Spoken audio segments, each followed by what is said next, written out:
So right here I got a Nepenthes D. Rus Alata hybrid. It had 2 vines coming up. I cut off that one right there. And I stuck it in a glass of distilled water. So hopefully it will root. Ever since I cut it off, I just took like the top half of it, but ever since then it's grown maybe 3 new leaves and has another one on the way, so I guess it hasn't really suffered.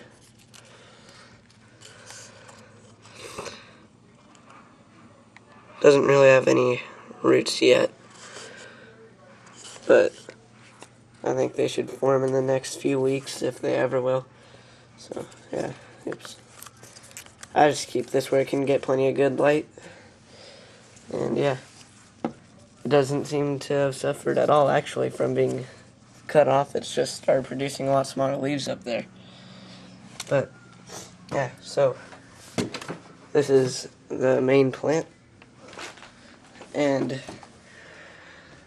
now that I've put them all into this real nice big window and stuff with the, I always have it sitting right in that tray so it gets some of this artificial light also. And ever since then it's started getting ready to make me another picture with all the extra light. Then down at the base it has 2 little rosettas beginning, pretty well established. And then if I try and take back some of the moss here, you can see right down there, that little green thing right there. That's another little rosetta forming off of it. And then if I go around here to this side and I pull back that moss,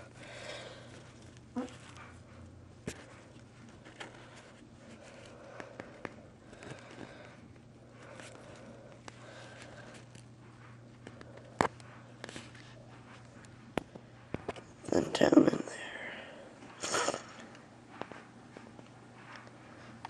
Oh, you can't see it too well, but there is another little rosetta getting ready to grow. That little green bump on it right there, right on that white section. That'll grow into a new leaf and then begin a 3rd little vine in that area.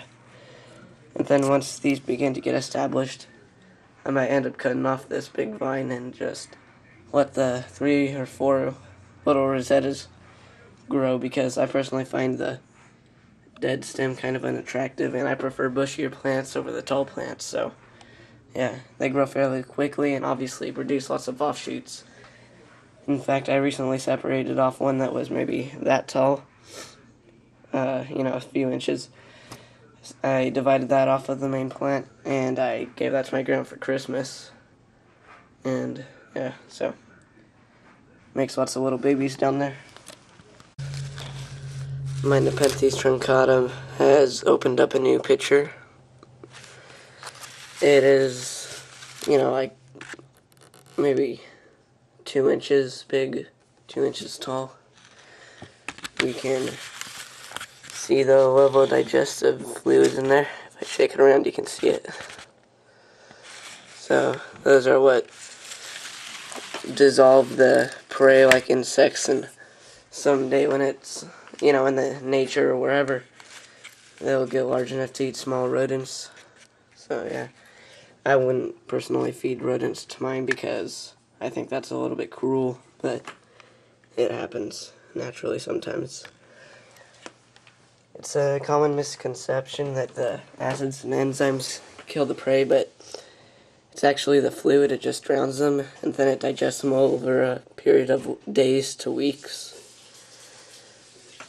This plant I've had for maybe a year. It's about doubled in size. And at the moment it has 1 deteriorating pitcher, mostly dead. 1 partially, it's lost the little lid on top. It's getting ready to start to die off. 1 new pitcher, and then it has that little one right there getting ready to inflate with air and then open up. So right here I have a pygmy sundew, Drosera scorpioides, and Drosera multifida, I think it is. I'm actually not exactly sure if that's this species, but I'm pretty sure it is. Regardless, it's a forkleaf sundew and a young one. But it is doing super good here. Very, very dewy. Catching lots of little prey, little gnats and flies, and mosquitoes. And then, right next to it, I have some pygmy sundews. Like I said, Drosera scorpioides. And they look really bad right now. In fact,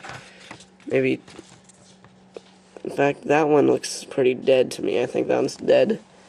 And that one's probably dead also, but one of them survived. But other than that, mostly the reason for them looking so bad right now is they put all their energy into producing gemme, which are little reproductive bodies that can be sown like seed, and then they turn into little plantlets very, very quickly. Right there I have a couple, like probably 3 right there, and then another one, and one right there, just starting to grow. One right there.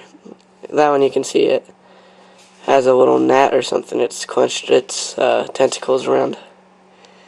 In fact, I think that one also, most of these actually have caught small prey. Even that one with only one fully developed leaf has caught a small gnat, it appears. It's a very nice little plant. So, I have about 8 or 9 of them now in there. Little tiny things that will grow to be about that large. Up to like 2 inches tall. This is Nepenthes Judith Finn. It's a hybrid between Nepenthes Vici and Nepenthes spatulata. It's a really nice hybrid. That's its only pitch right now, which has begun to die off now that it's winter. I'm not getting as much light as it normally would be in summer and spring, but it has resumed. It's growing fine, and it has developed another little growing point right there. So it will eventually be 2 vines growing out of that plant. Right here I have another Nepenthes hybrid. It's Nepenthes Miranda. I think this one is like a cross between Nepenthes maxima and some other plant. I'm not exactly sure which, though. It has a nice bronzy tone to its leaves, as you can see. That means it's getting plenty of sunlight. This hybrid likes lots of sun. And it looks pretty bad condition.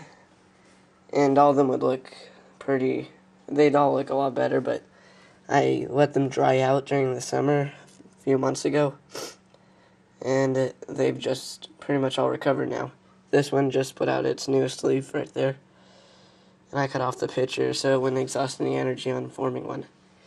But soon enough, that little thing right there, that will turn into another leaf. Oh, actually, it made that new leaf before this one, but that's the newest, nice looking one.